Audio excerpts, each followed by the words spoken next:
difference in strategy at each level. So for prelims and mains, the books that you'll be relying for will be the same. So I think, depending on the subject, I'll just tell you the books which I use. They were basic books, nothing out of the blue that I, scored out of from some different shop that you guys don't have access to. It was the basic books. So for example, polity, you take up, it was Lakshmikant. And apart from Lakshmikant, these are books you have to read for both mains and prelims. Right now, I'm mainly telling you for prelims. For mains, I also added certain more things for my own, which I'll tell you later. So Lakshmikant was there. For prelims last year, I also went through the Bare Act, just the Bare Act. I just revised it 2 times before it won't take too much time. So it looks like a very fat thing, but however many articles are there in the Constitution, you just read that. You have already gone through that in Lakshmikant. So it's not as if you just replace Lakshmikant, but if you have had multiple revisions of Lakshmikant, you can go through the Bare Act in terms of cracking certain prelims questions. Sometimes the question is the Constitution mentions this. So you know that you've read it in Lakshmikant, but you don't know if it's mentioned in the Constitution. So if you just go through that, I think it personally worked for me. If you don't have time for that, it's completely fine. I'm just telling you what I did. So first was that, polity, then economics. So economics, I was in the residential coaching academy at Jamia. So there was, I didn't go for all the classes there, but there was a sir who sadly passed away during the pandemic, Zulfikar sir. So his notes I mainly relied on.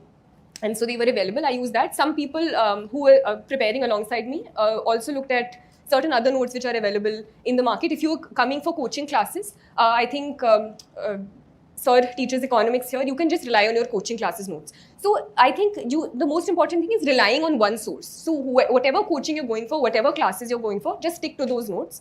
Apart from that, you can refer any book. I personally didn't use it. 11th class NCRTs, people who have absolutely no background and who want to go through the basics of micro, macro and Indian economic development can go through the 11th, 12th NCRTs as well. Economics, history. I personally had a history optional background, so I didn't go through many other books, but Spectrum is one thing all of you can go through for modern history. For ancient and medieval, there are 2 ways of going about it. So one is the chronology-based idea. So the old NCRTs, which is R.S. Sharma and Satish Chandra, are usually used for getting a basic hang of what the chronology was.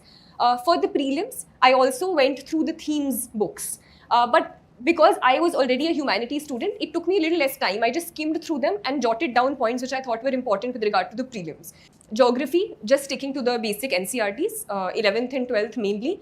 You can also go back 9th, 10th if you feel you're not able to get a hang of the 11th ones. So that is there.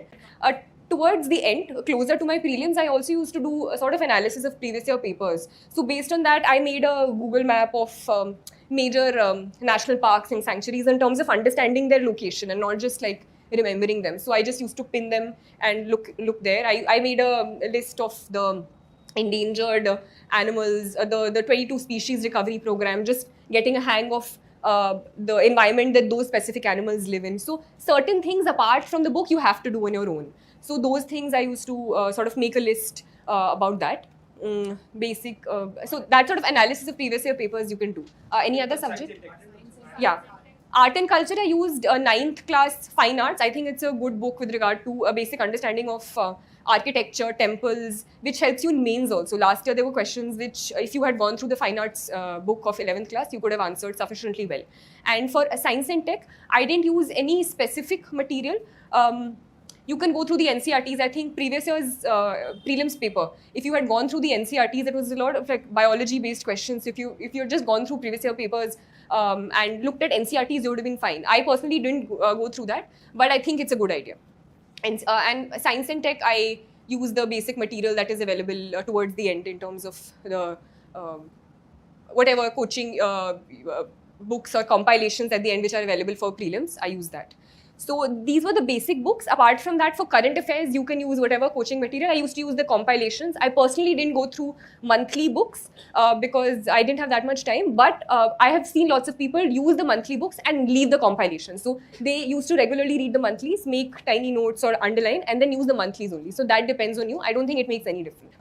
For mains, it's a different ballgame. There are, apart from the basic books, so you need to have a command over the basic books by that time, because you'll have revised it 2, 3, at least 3 times for your prelims, which is very, very necessary. Revision is something, again, which I'll again and again remind you, because it's one of the most hard, like it's the hardest thing to do. Once you've read it, there's a sort of inertia which comes. You don't want to look at that same book again. You feel it's already done, but you need to pick it up. You need to pick it up as soon as possible, and then later on as well. So multiple revisions are the only way in which you can actually make things remain in your head.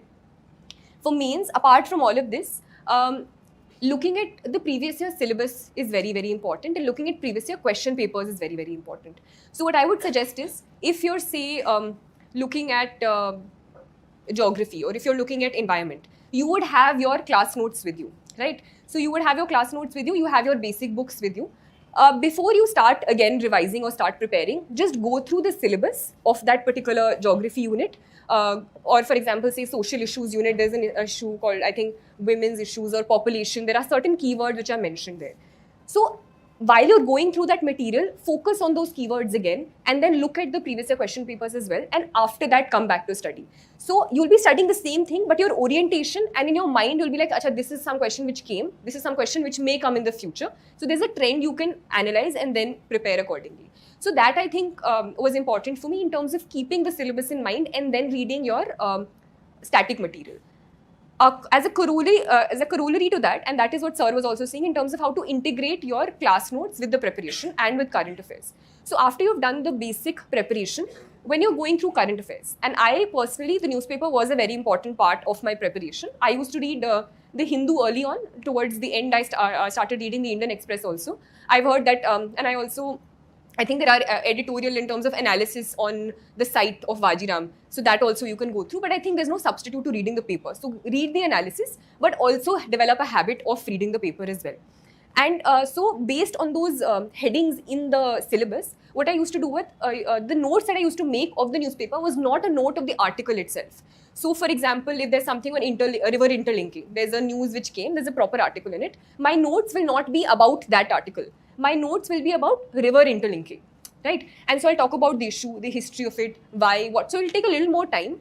I'll use the example which was used in that, and I'll leave a little space at the end or on the side in terms of any other additional information which I'll get. So say 2 weeks later, if there's another issue or there's another issue of interstate dispute over a river interlinking project, what I'll do is I'll just add the example at the end.